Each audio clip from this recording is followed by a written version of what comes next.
По данным исследования, которое было проведено в США, самыми популярными рецептурными препаратами, которые используют люди от 20 до 59 лет, являются антидепрессанты. Другое исследование показывает, что около 20% американцев принимает минимум 5 рецептурных препаратов одновременно. Если предположить, что каждый препарат нужно принимать в день минимум 2 раза, то в неделю получается примерно вот такое количество таблеток. Почему для примера мы взяли именно США? На Америку приходится большая часть потребляемых фармацевтических препаратов всего мира, и там есть наиболее подробная статистика. Но подобная тенденция наблюдается во многих странах, особенно в Западной Европе. Психологические и психосоматические проблемы человека являются общемировыми. Но почему? Человек в своей жизни встречает стрессы разного вида и разной степени. Например, мы с вами говорили в одном из выпусков, что интенсивная тренировка – это тоже стресс для организма, но который обладает положительным действием. Основатель теории стресса Ганс Силье ввел этот термин «стресс» для того, чтобы описать реакцию нашего организма на любое изменение условий. Он называл положительный стресс аустрессом, а отрицательный стресс – дистрессом. Что в беге является стрессом? Это зависит от вашей физической формы.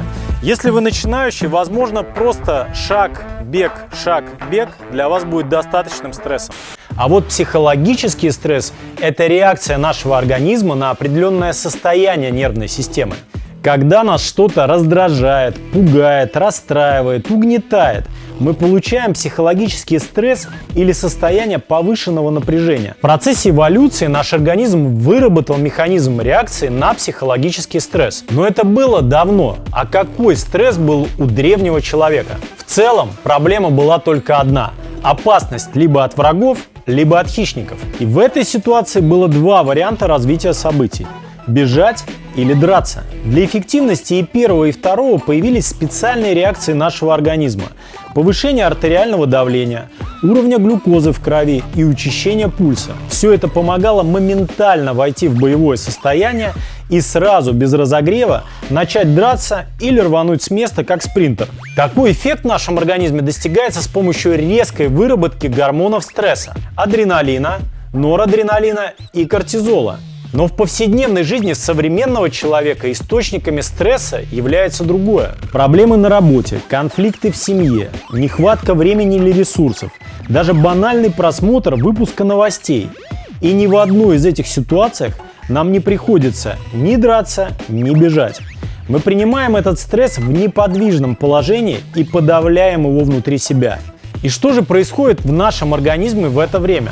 Да то же самое. Вырабатываются гормоны стресса, включаются защитные функции, и наше тело готово физически действовать. Мы пытаемся переработать стрессовую нагрузку внутри себя, но этому есть предел. Выработанные гормоны не выполняют свою функцию и не разрушаются, а накапливаются и длительное время циркулируют в организме. При превышении безопасного уровня их накопления появляются различные психологические проблемы, которые затем могут привести к появлению расстройств в работе тела. Это называется психосоматика. Всем, наверное, знакомо выражение «заедать стресс». Это один из распространенных иррациональных методов борьбы со стрессом, наряду с алкоголем, курением и другими зависимостями. Мы пытаемся забить внутри себя какое-то желание, какую-то необходимость. А эта необходимость – физический выплеск накопившегося напряжения. Классическим вариантом лечения этого расстройства является профессиональная помощь психотерапевта, иногда с применением лекарственных средств. Но если нашему организму так необходим выплеск физической энергии, то почему его не дать?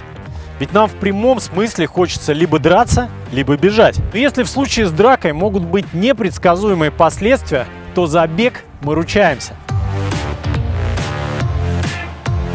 Это не значит, что нужно носиться со всех ног, имитируя пещерного человека в опасности. Небольших и спокойных пробежек 3 раза в неделю вполне будет достаточно.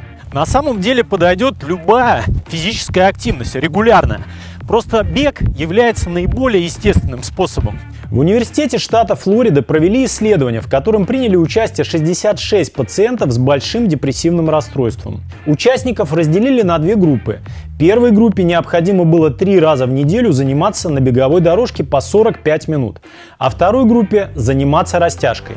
К концу исследования у участников, которые занимались бегом, уменьшились симптомы депрессии, причем в большей степени, чем у тех, кто занимался растяжкой. Эту практику уже применяют в психотерапии для лечения некоторых расстройств и синдромов. Ведутся работы по изучению возможности работы со стрессом посредством физических нагрузок. Но уже можно сказать точно, что бег улучшает психическое состояние. Глядя на улицу дождливым осенним днем, может показаться, что идти сейчас на пробежку не особо хочется. Но подобные препятствия будут встречаться всегда. Вопрос лишь в одном: смогут ли они вас остановить? На самом деле тренировки осенью и зимой – это отличный вариант. При правильно подобранной экипировке бегать в холодное время гораздо приятнее, чем в жару. Если вы когда-нибудь слышали, что беговой сезон – это весна и лето, а зимой бегуны впадают в спячку, то знайте, это неправда. На самом деле такие бегуны есть, но это не совсем правильный подход, потому что каждый раз за осень и зиму они разучаются бегать, и весной и летом им нужно учиться бегать, как в первый раз. Бег – это круглогодичный вид спорта, и позволю себе сказать, что начинать бегать осенью и зимой даже полезнее, потому что к теплому времени года вы уже научитесь бегать, контролировать свою интенсивность и получать от пробежек удовольствие. И как раз в теплый период вы будете готовы ко всему. Начните с медленного бега на низком пульсе или интенсивной ходьбы, как начинают участники на нашем курсе «Бег с нуля». Новый поток, который стартует уже совсем скоро. Кстати, теперь в этой программе предусмотрен вариант занятий на беговой дорожке дома или в спортзале. Так что в случае сильных дождей или морозов у вас всегда будет возможность для выплеска физической энергии накопившегося стресса. Но не стоит забывать, что снятие стрессовой нагрузки не является решением проблемы. Это лишь способ, когда вы, сняв тревоги и напряжение, сможете разобраться с истинной причиной этой проблемы или стресса. Друзья, испытывайте положительные эмоции, и бег вам в этом поможет. Бежим дальше.